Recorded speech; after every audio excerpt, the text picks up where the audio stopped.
Aujourd'hui, les salles de conférences et les banquets officiels jouent un rôle important dans la diplomatie internationale. Pendant l'entre-deux-guerres également, mais pas seulement. Les garden parties, les thés, les réceptions privées dans les hôtels ou en extérieur chez les particuliers jouent également un rôle important dans la socialisation internationale. Nous vous proposons de vous emmener avec nous dans l'une de ces réceptions.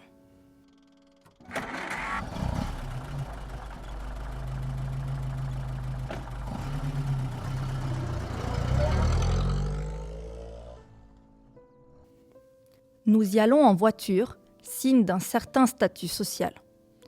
En effet, ce n'est pas un mode de transport très courant en 1937, mais qui se révèle indispensable pour se rendre dans cette propriété située sur l'autre rive, à environ 1 heure de marche du siège de la Société des Nations.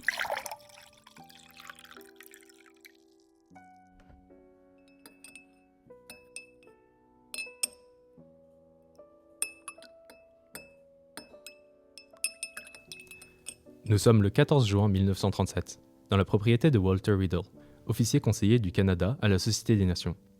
Au 125 route de Malagnou, ce jour-là, Nicolas Murray Butler y organise une garden party. Voici les vœux de remerciement que Walter Riddle adressa ce jour-là.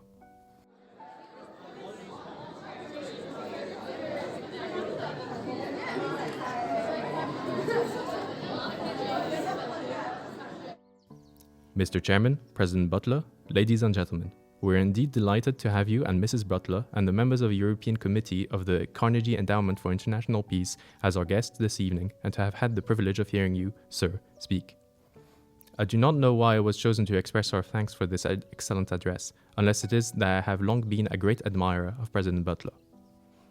As a former student of Columbia University and as the chairman of a local alumni association, nothing could give me greater pleasure than to express our profound appreciation of the admirable speech to which we have just listened. Your description of the struggle of mankind for a collective system, your emphasis upon the possibilities of federalism for the organization of peace, has greatly heartened us.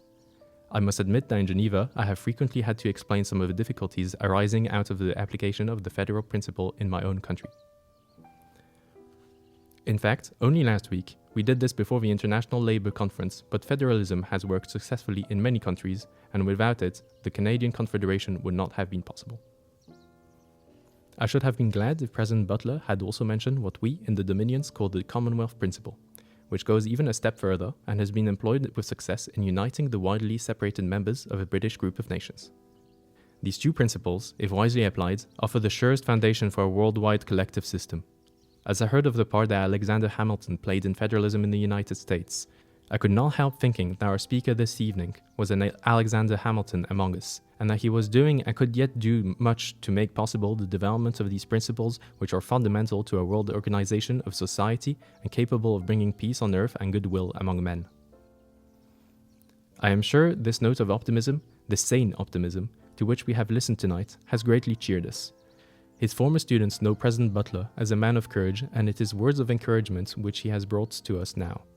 Under his inspiration, some of us found ourselves shortly after graduation from Columbia trying to carry out his ideals here in Geneva. We have looked to him for guidance and I have not been disappointed. Tonight, at one of the most critical moments since the Great War, we are indeed grateful to him for his inspiring message. Before sitting down, I desired to thank the International Club for affording us this opportunity of meeting together and of listening to this excellent address from so distinguished an international figure. After this gathering tonight, I am sure that the friends of the club will join us in congratulating its officers on restoring once more to the International Club its rightful position as the unofficial forum of Geneva. I wish again to thank our distinguished speaker for the message of cheer, goodwill, and courage which he has brought to us. Ce discours de remerciement montre bien que ces réceptions ne servent pas seulement à échanger des politesses. Ce sont aussi des lieux où circulent des idées politiques. Ici, on défend un internationalisme fédéral. Autrement dit, l'idée que la paix ne peut pas dépendre uniquement des États, mais qu'elle suppose des institutions communes et un partage de souveraineté. La référence à Alexander Hamilton montre aussi à quel point ce modèle est pensé à partir de l'exemple américain. Mais cette vision entre en concurrence avec une autre, celle du Commonwealth britannique. Ces banquets révèlent ainsi de véritables débats sur la manière d'organiser l'ordre international. Mais un autre élément à retenir est la présence des femmes. Vous verrez dans la suite de notre story map que ces rassemblements ne sont pas réservés uniquement aux hommes et à leurs affaires et qu'il y a eu, en plus des rencontres mixtes, des rencontres plus informelles organisées par et pour les femmes.